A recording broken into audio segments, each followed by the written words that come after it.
All right, Facebook, we are live. Instagram, we are live. Good morning, everyone. Welcome to the PT on Ice Daily Show. My name is Julie Brower, and I am currently serving as a TA for the Older Adult Division. And that is alongside our awesome lead faculty, Christina Previtt and Dustin Jones. So, given that Wednesday is Jerry on Ice Day, I'm going to give you guys some updates on what's going on in the Older Adult Division. So our next 8-week online cohort starts on June 23rd. And Christina Previtt actually just put up on her Instagram story, we only have one spot left. So whoever the lucky winner wants to be to get that spot, make sure you get on that ASAP. On the road for MMOA Live, you can find us in Arizona this weekend, actually. And then at the end of the summer, we will be in Georgia. In MMOA Live, it's gone through this massive revamp. We have these awesome new labs, one being fall preparedness and two being a power lab. And that fall preparedness lab, you guys, has been so much fun. We go over safe fall landing. It's kind of like Jerry parkour. It's just the most fun. So if you have any questions about the courses, reach out to any of us and you can sign up at ptonice.com. So to dive into our topic today, lost in care transition, pain points of home health PTs. So regardless of the setting that you guys are,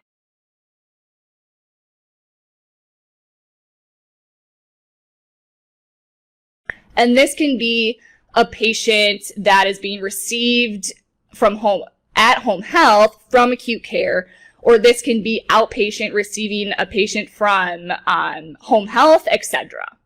And most of the time, this is being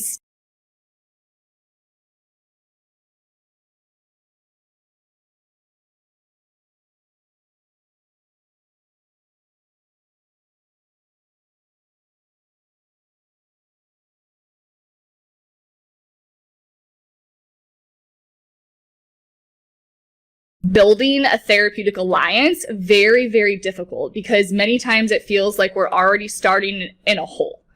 And that is definitely something that can lead to a lot of clinician frustration and burnout. And so what I've been really curious about in my own practice and really been really aware of on the daily is what lost in care transition looks like from acute care to home health. So I've really started to think, like, the patients that I recommend home health for, how did that pan out? Did I correctly identify this patient as being a good candidate for home health? And am I setting my patients and my colleagues up for success or for failure? And this is really hard because as acute care PTs, like, we don't get feedback. And if you are a lover of feedback like I am, you would love if that home health PT called you up and was like, hey, that patient that you referred to us, totally appropriate. They knew exactly what to expect. Your interventions were great. They were ready to rock and roll. Awesome job. Or vice versa.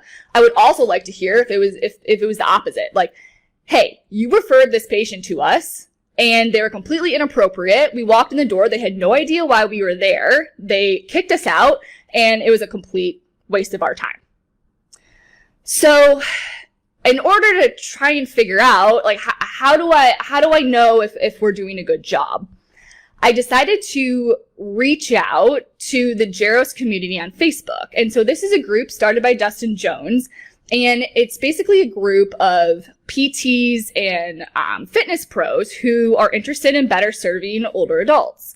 And you can think of it kind of like a geriatric mentorship group.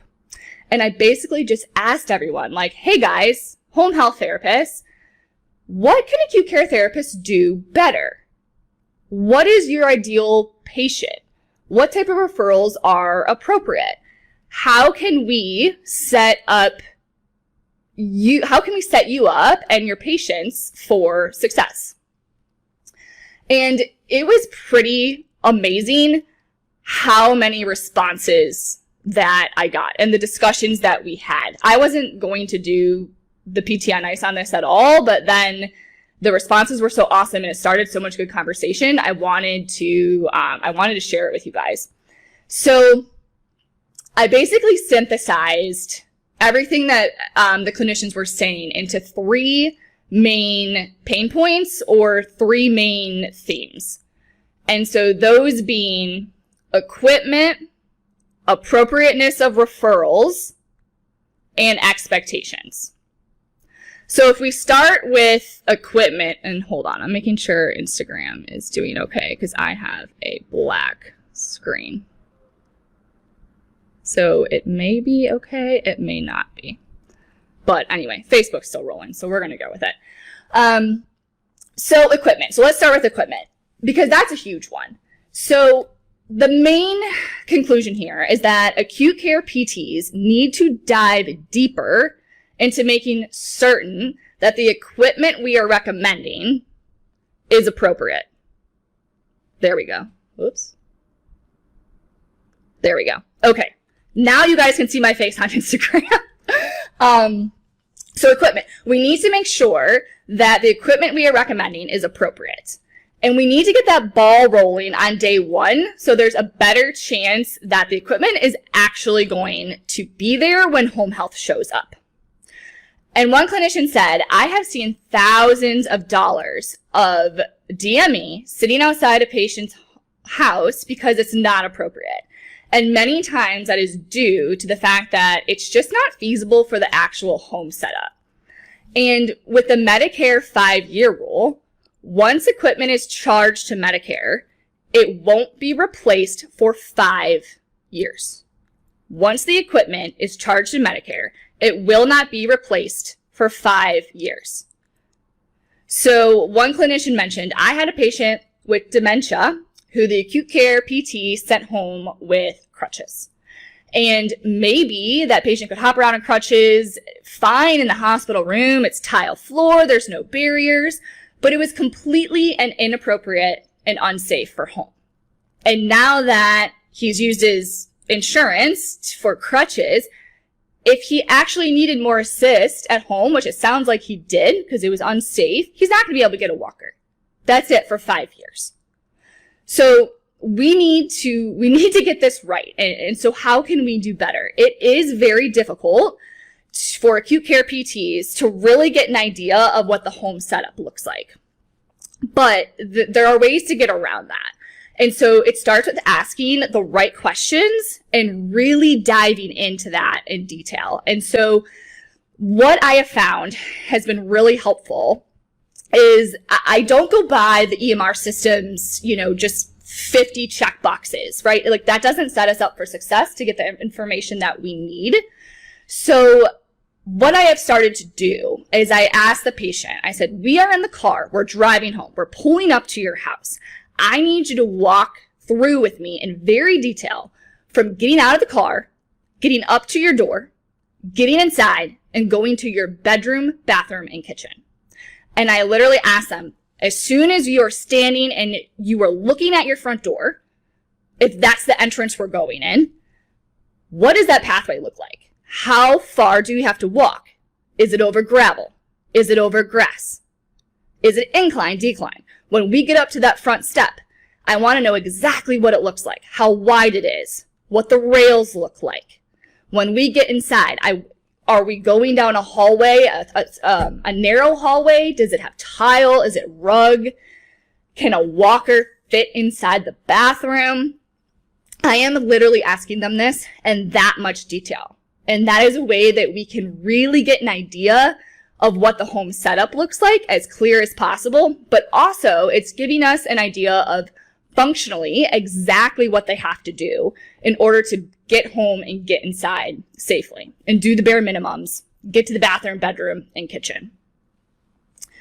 Another thing that I've started to do that's been really helpful is I've been putting a family member in charge of gathering this information. So I asked them to do exactly what I just did. I want you to get home and I want you to, walk the pathway from outside inside the home into the bathroom, bedroom, and kitchen. And I'll ask them to take measurements of doorways, of hallways, of the space in the bathroom, so that, again, we can have as clear of a picture as possible of what that looks like. And I will ask the family member to bring in photos or to bring in videos of that pathway, or I will sometimes have them send those pictures and videos to the patient.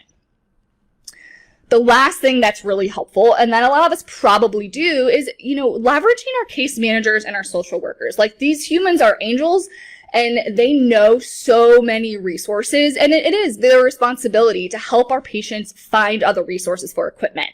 So if you have a patient who really probably needs a walker, but they only want a cane, or the cane is the only thing that can fit in their home, then this is a situation where I would want to ask case management, hey, can we look into some church groups that are around, or some community resources where this patient could maybe get a loaner cane, or maybe that's just getting it from Amazon, because if he ends up needing something more durable or needing more stability like a walker, then he can use his insurance for the more expensive item.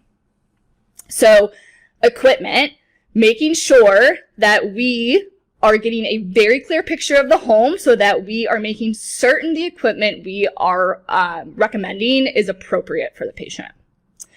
So the next pain point, inappropriate referrals.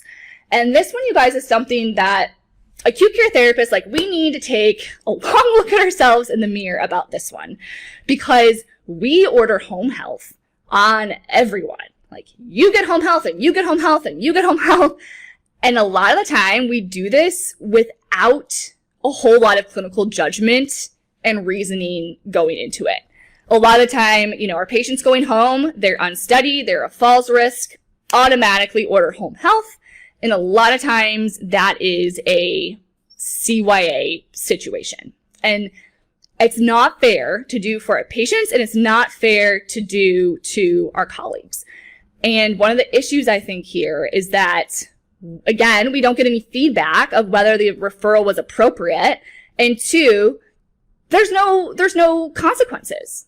What if we make a completely inappropriate referral that wastes healthcare dollars and wastes our home health colleagues' time? Nothing happens to us, right? What if it were something that dinged our productivity or that we had disciplinary action for? I guarantee we would put more time into really, really thinking before making the decision to order home health for our patients. And to really put this into perspective, think about how frustrated we get, acute care PTs, when we spin our wheels all day because we are chasing around physicians and nurses and case management to try and figure out if the referrals are appropriate. How much time is wasted with inappropriate referrals in a day? A lot of time. And we are so frustrated by this because it affects our productivity. We don't get to the patients that really need us. And we get burnt out from that because then we don't feel like we're actually able to help anyone because the whole day was spent triaging consults.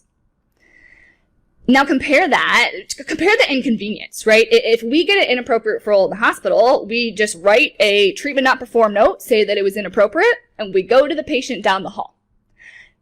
Compare that to the inconvenience for a home health clinician. They first got to get the patient scheduled, and then they got to go travel to the patient, and many times they're going to be walking into very uncomfortable or not ideal social situations at home. And then imagine when they walk in and a lot of times that patient is like, I don't know why you're here. I don't want anything to do with you. Get out. I mean, how frustrating and demoralizing is that for our home health clinicians? So every time we are recommending home health, we need to very, very in-depth be thinking, is this patient actually appropriate for home health? Is this going to set my patient and my home health colleague who's receiving them up for success or for failure? So many of the clinicians in the Geros group talked about what the ideal home health patient looks like. And so how they describe them is this. The patient knows exactly what to expect in terms of frequency, duration of therapy. They already have equipment orders in place. They have an understanding of their medical conditions, and you have helped them to understand how to manage those conditions, which I thought that was awesome, because then that kind of gives us a plug to help manage our patient's chronic disease, which I loved. The patient has new learning intact, or the family has learning intact. The family and the patient are open to compensatory strategies, and this can be carried over from session to session. Most of all, the patient is participatory. They want you to be there. They want to do the work. So that point brings me to our last, and what I think is the most important pain point here, are expectations. So once again, expectation is king and queen.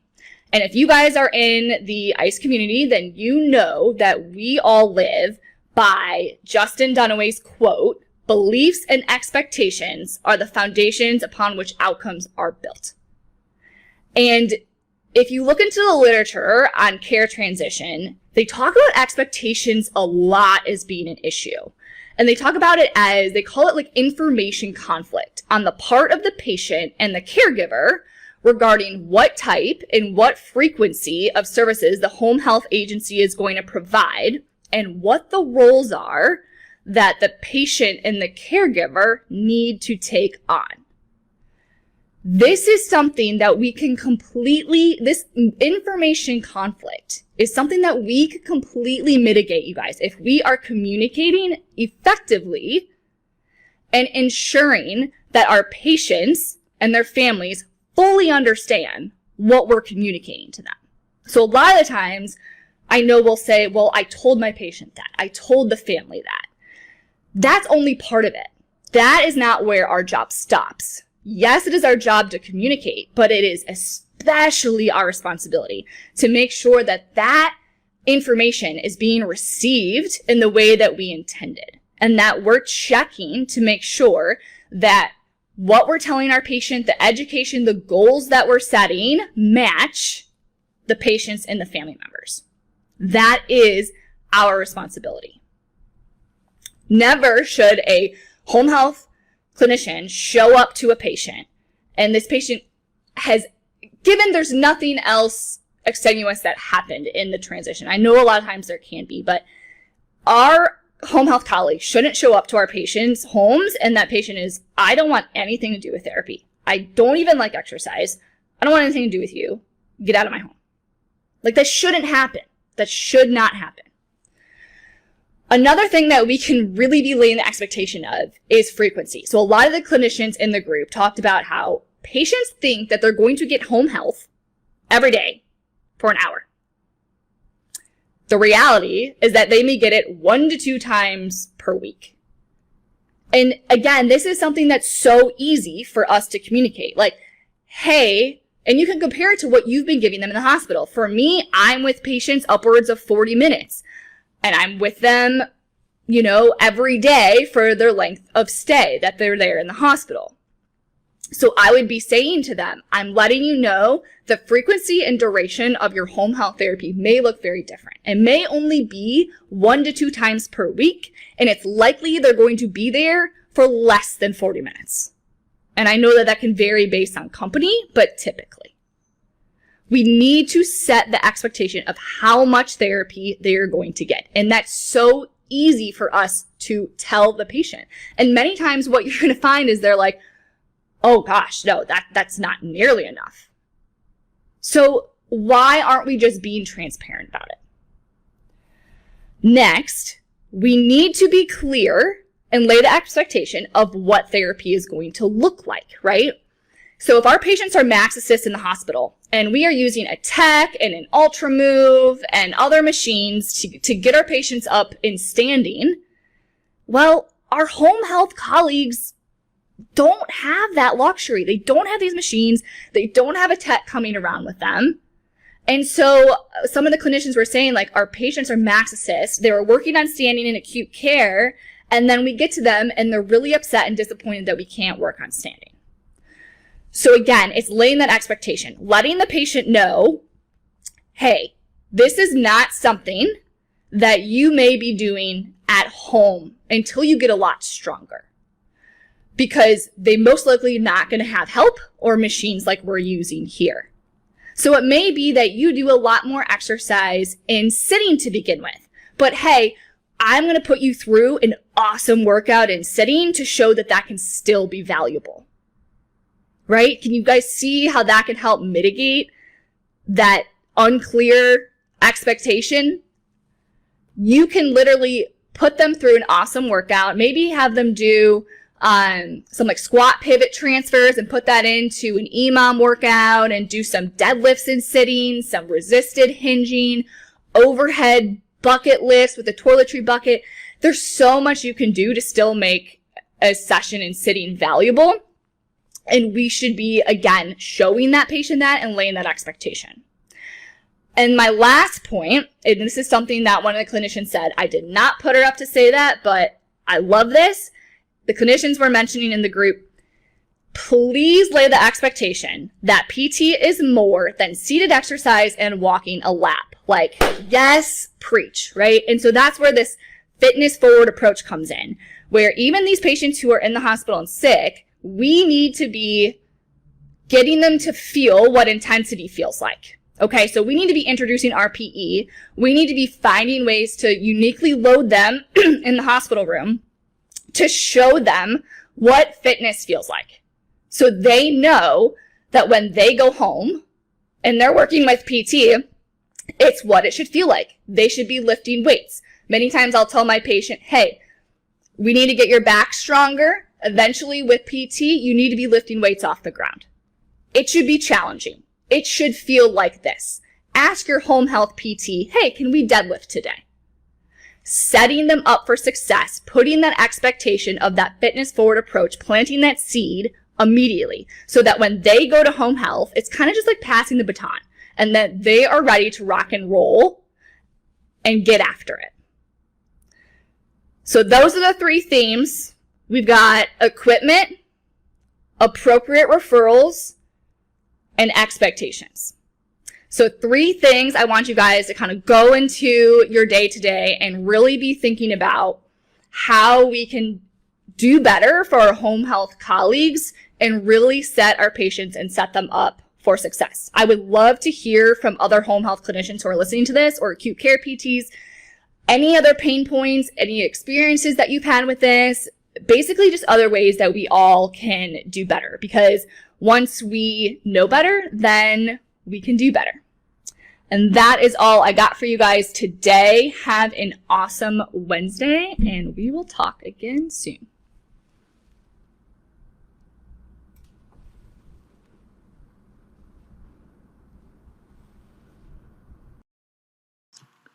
Hey, thanks for tuning in to the PT on Ice Daily Show. If you enjoyed this content, head on over to iTunes and leave us a review. And be sure to check us out on Facebook and Instagram at the Institute of Clinical Excellence. If you're interested in getting plugged into more ICE content on a weekly basis while earning CEUs from home, check out our virtual ICE online mentorship program at ptonice.com. While you're there, sign up for our Hump Day Hustling newsletter for a free email every Wednesday morning with our top 5 research articles and social media posts that we think are worth reading. Head over to ptonice.com and scroll to the bottom of the page to sign up.